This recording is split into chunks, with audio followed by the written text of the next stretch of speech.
Back with another review, even though I keep saying my channel is not based around that.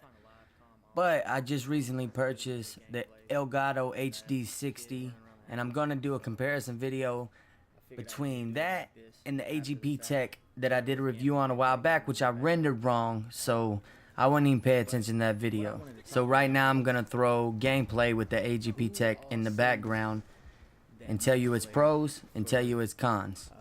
So first off, the main pro is that it's from $70 to $90. I mean, it's easy to use. So is the Elgato, but this one, you know, you just need a flash drive. You don't need a top-of-the-line PC, which mine isn't that great, and it still runs the Elgato. One of the cool things is it does have a mic input. So if you have a mic with like a 3.5mm jack, you can plug it straight in and just record commentaries like that.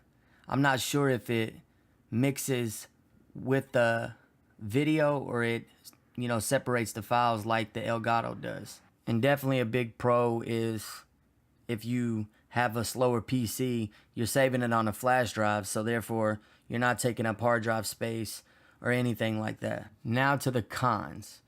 The quality is definitely a bit more fuzzy. You know, you can tell once you use the Elgato and put them side by side. You can't live stream, so that's kind of a huge downfall for a lot of people.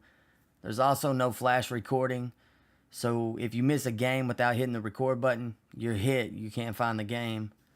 And I can't find any information to whether there's like an input delay or an output delay in the games. It seemed like with Black Ops 1 there might have been a little bit, but like Black Ops 2 it seemed fine. And if you're gonna do like a commentary, you'd have to record it with, you know, your condenser microphone and then mix the file, and then you would have to render the files separate and then line them up, unless you use the mic input on the Agptek, which it would be a 3.5mm jack.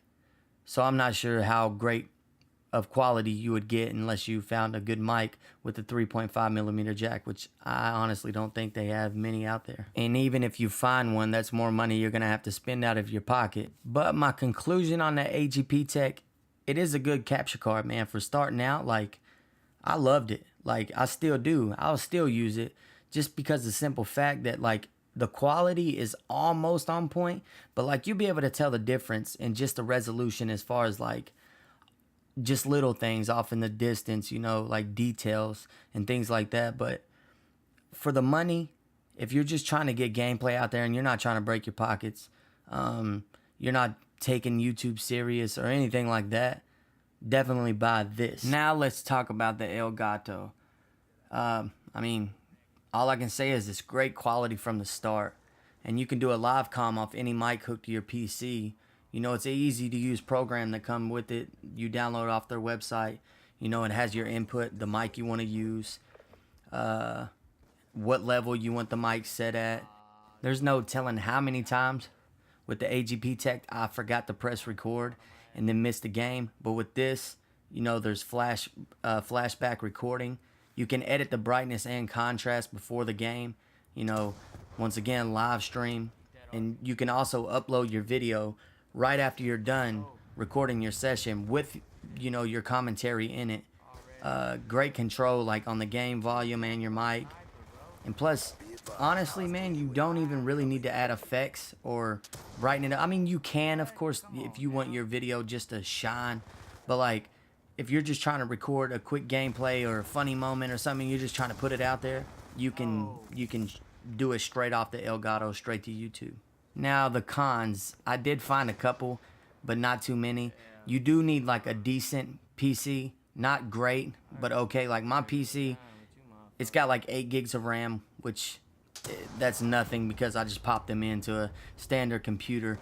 But on their website, they do have the system requirements, you know, for the Elgato HD, Elgato HD60, all those. It stores on your PC instead of a flash drive, which will slow your PC down. But you can disable flashback recording.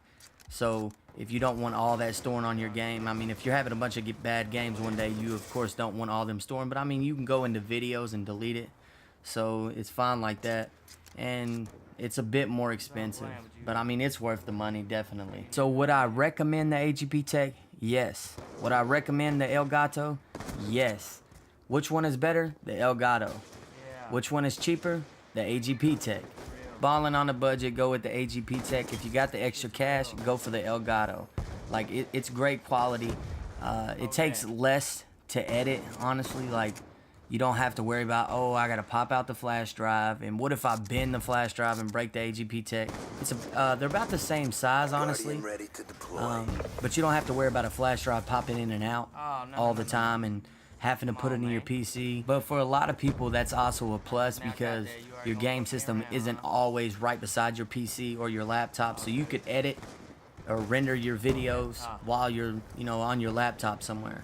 Anything like that. The Agptek has done me good as far as that goes, but I will not switch back just because the Elgato is so much easier. And I have my gaming set up, on my PC desk, so everything works out a little smoother like that. And for both of them, you have to have the little chat link cord to record your voice and game chat.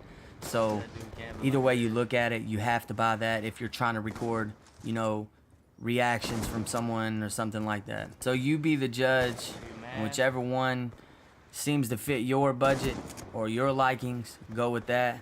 And by the way, this commentary is recorded with the CAD GXL 2400, which is great on a budget. So you could start your YouTube gaming channel for like $120, or you could spend, $160, $150 on the Elgato and be completely satisfied with it too. Both of them record in HD. The Agptek says 1080, but it also records in 720 at 60 frames. So, they're about the same as far as that goes. The resolution's a little bit different, but it's been real. Always will be. Streaks, I'm out of here.